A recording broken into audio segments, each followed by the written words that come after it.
शुरुआत कर रहे हैं बड़ी खबर से। तमिलनाडु की सीएम जयललिता को बेंगलुरु की कोर्ट ने 4 साल की सजा सुनाई है। आज ही विशेष अदालत ने जयललिता को सभी आरोपों में दोषी करार दिया। तमिलनाडु की सीएम जयललिता को 4 साल की सजा सुनाई गई है। इससे पहले आपको बता दें कि आय से अधिक संपत्ति के मामले में जो आरोप थे, उन सभी आरोपों में उन्हें दोषी करार दिया गया था। इस वक्त हमारे साथ हमारे संवाददाता जुड़ रहे हैं बेंगलुरु से, केजे श्रीवास्तव। 4 साल की सजा सुनाई गई है जयललिता को। जी बिल्कुल, देखिए बेंगलोर की अदालत ने काफी सोच समझने के बाद ये फैसला दिया, क्योंकि उन्हें दोषी तो पहले ही करीब 3-2.5 घंटे पहले ही ठहरा दिया गया था। केवल क्वांटम ऑफ पनिशमेंट का ऐलान किया जाना था और उसके तहत उन्हें 4 साल की सजा सुनाई गई है। इसका मतलब कि उन्हें तत्काल हिरासत गिरफ्तार कर लिया जाएगा और जो बेंगलोर जहां पर ये कोर्ट चल रहा है वहीं पर ही सेंट्रल जेल है, उन्हें रात को बेंगलोर के सेंट्रल जेल में ही अब रखा जाएगा। तो इसका सीधा मतलब ये है कि उनके चुनाव लड़ने पर भी रोक है। 6 साल तक चुनाव नहीं लड़ पाएंगे अब वो। जी देखिए, जनप्रतिनिधि कानून जो अभी हाल ही में सुप्रीम कोर्ट ने जिस तरह का फैसला दिया, उसमें साफ कहा है कि 2 साल से यदि ज्यादा की सजा होती है या सजा जैसे ही अदालत सुना देती है उसके तत्काल बाद उनकी सदस्यता रद्द कर दी जाती है, यानी वे अयोग्य ठहरा दिए जाते हैं विधायक पद के।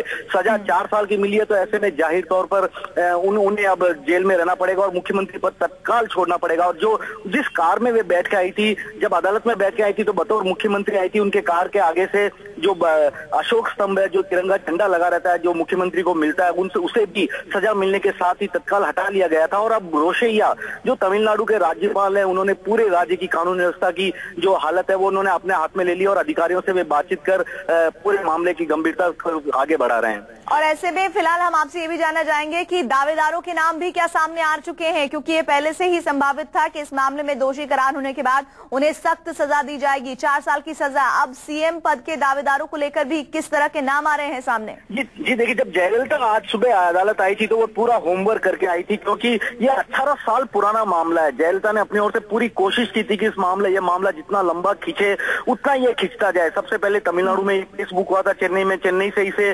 सीधा बेंगलोर सुप्रीम कोर्ट में गई है, सुप्रीम कोर्ट से इन्होंने बेंगलोर की अदालत में इसको ट्रांसफर करवा लिया। बेंगलोर कर्नाटक में आता है, यानी तमिलनाडु का मामला कर्नाटक की अदालत में ट्रांसफर करवा लिया गया था।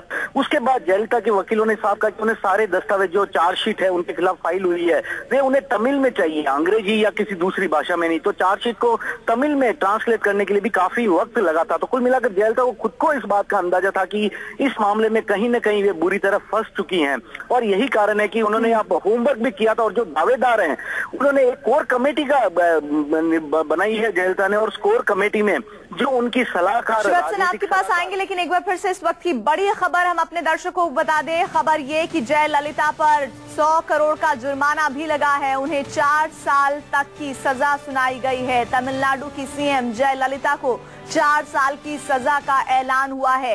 बेंगलुरु की विशेष अदालत ने इस सजा का ऐलान अब से थोड़ी देर पहले किया है और सीधे तौर पर जैसा अभी श्रीवास्तव बता रहे थे कि जब वो आई थी अदालत तो जिस तरह से सीएम के जो डेकोरम होते हैं उस गाड़ी में सवार होकर आई थी, लेकिन अब उनकी गाड़ी से वो बत्तियां हट चुकी हैं। 10 साल तक चुनाव नहीं लड़ पाएंगी जयललिता। हमारे साथ संजीव त्रिवेदी जुड़ रहे हैं न्यूज रूम से। संजीव, ये ऐतिहासिक और एक महत्वपूर्ण फैसला है बेंगलुरु की विशेष अदालत का, 4 साल की सजा और साथ ही साथ 100 करोड़ का जुर्माना। देखिए, इस फैसले में वो ताकत है जो तमिलनाडु की राजनीति को पूरी तरह से तब्दील कर सकता है। बहुत ही जबरदस्त मेजॉरिटी के साथ पिछले दिनों जब लोकसभा के चुनाव हुए थे उस वक्त जयललिता की पार्टी AIADMK 39 में से 37 सीटें जीत कर आई थी और ऐसा दबदबा था तमिलनाडु की राजनीति में फिलहाल AIADMK का कि पूरे देश में मोदी लहर चला, लेकिन तमिलनाडु में नहीं। और कहा यही जा रहा था कि 2016 में जब विधानसभा चुनाव होंगे तो उस वक्त भी जयललिता की पार्टी की जीत निश्चित है, लेकिन कहीं ना कहीं बहुत दूर एक भय था जयललिता का, आज वो सच हो गया है। 18 साल पुराना ये मामला, और आज जब कहते हैं कि कानून के हाथ बड़े लंबे होते हैं वही चरितार्थ होता हुआ, और ये तीसरे बड़े राजनेता होंगे हमारे देश में जिनको कि इस तरह से कन्विक्शन के बाद पीछे हटना पड़ रहा है। आज उनके मुख्यमंत्री की कुर्सी चली जाएगी। उसके पहले लालू प्रसाद यादव के मामले में हमने देखा था कन्विक्टेड हुए, और उसके बाद ओम प्रकाश चौटाला और अब जयललिता। ये 3 ऐसे उदाहरण हैं जिसमें कहा यही जा सकता है कि जो पीपल्स रिप्रेजेंटेशन एक्ट में तब्दीलियां हुई हैं उसका सीधा असर है कि कन्विक्शन के बाद आप नहीं रह जाते हैं किसी भी हाउस के सदस्य।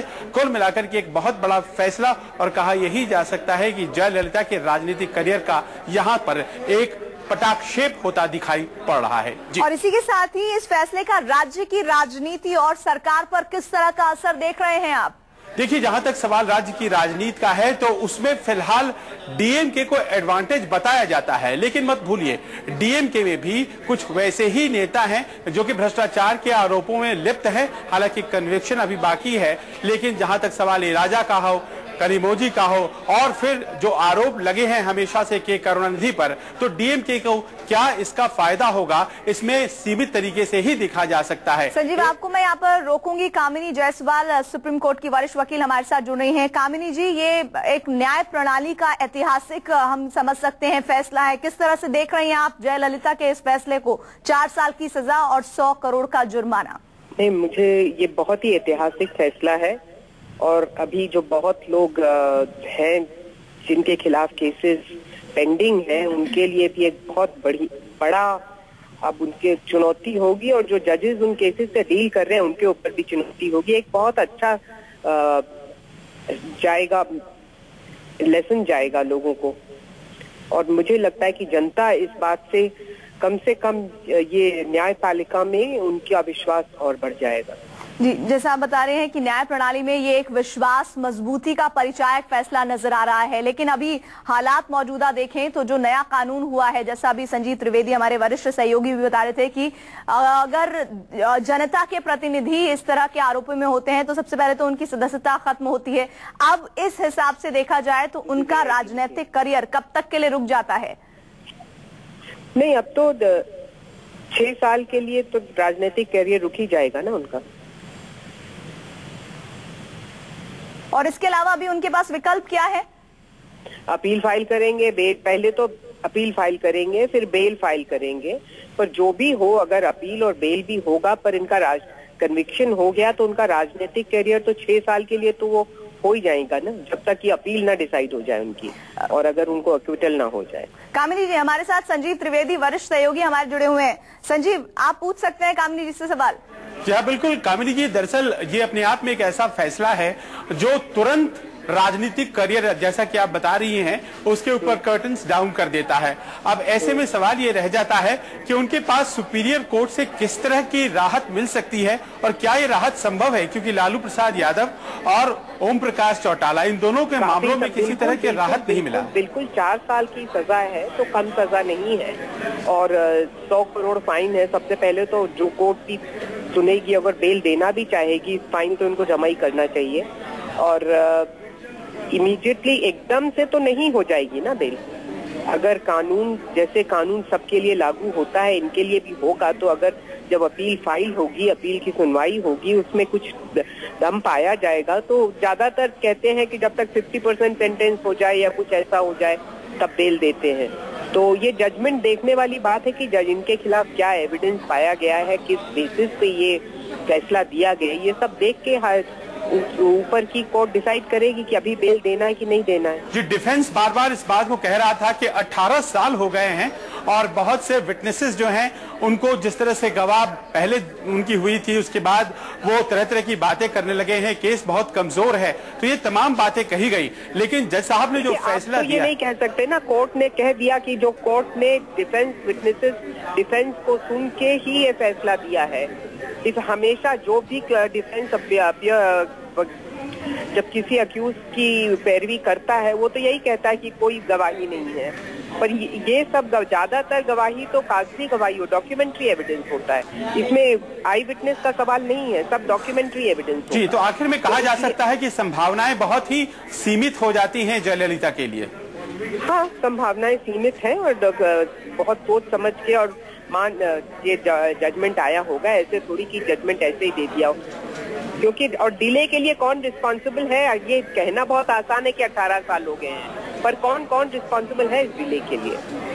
जी चलिए, बहुत बहुत शुक्रिया कामिनी जायसवाल जी हमारे साथ जुड़ने के लिए, और साथ ही साथ संजीव हमारे साथ जुड़े हुए हैं। संजीव, आपसे ये भी हम समझना चाहते हैं, वो ये कि जब पहली बार मुख्यमंत्री बनी थी जयललिता, तब ये पूरा मामला सामने आया था। अब तीसरी मर्तबा वो तमिलनाडु की मुख्यमंत्री बनी और उसके बाद ये इस मामले में फैसला आया। एक बड़ा ये कह सकते हैं कि राजनीतिक टर्न है ये, सिर्फ जयललिता के लिए नहीं बल्कि AIADMK के लिए भी। राजनीति के लिए कहिए। एक वक्त ऐसा भी आ रहा था जिसमें यह कहा जा रहा था कि देखिए जयललिता जो है वो एक कंसेंसस कैंडिडेट की तरह उभर सकती हैं और वो देश की प्रधानमंत्री की कुर्सी जो है उसके लिए प्रबल दावेदारों में से एक है। कुछ इस तरह की भी बातें हुआ करती थी लोकसभा चुनाव से पहले, और आज की तारीख में आप देखें तो वो मुख्यमंत्री के भी लायक नहीं रह गई हैं। हालांकि राजनीतिक रूप से कहा यही जा सकता है कि फिलहाल वो अपने सबसे चरम पर थी। 39 में से 37 सीटें वो जीत चुकी हैं और ऐसी स्थिति में कहा यही जा रहा था कि एक बार फिर से उनका मुख्यमंत्री चुना जाना 2016 के विधानसभा चुनाव में बिल्कुल तय था। लेकिन आखिरकार जिसे कहा जाता है कि लॉ ने उनको कैचअप किया और कुल मिलाकर के ये फैसला जब आया है तो यही है, जैसा कि हमारे जो कानूनविद हैं वो भी बता रहे हैं, कुल मिलाकर के उनकी राजनीति पर तो कर्टन्स डाउन कहा जा सकता है। और AIADMK का इस तरह से एक व्यक्ति पर निर्भर होना। संजीव, आप बहुत जरूरी बातें कह रहे हैं। आगे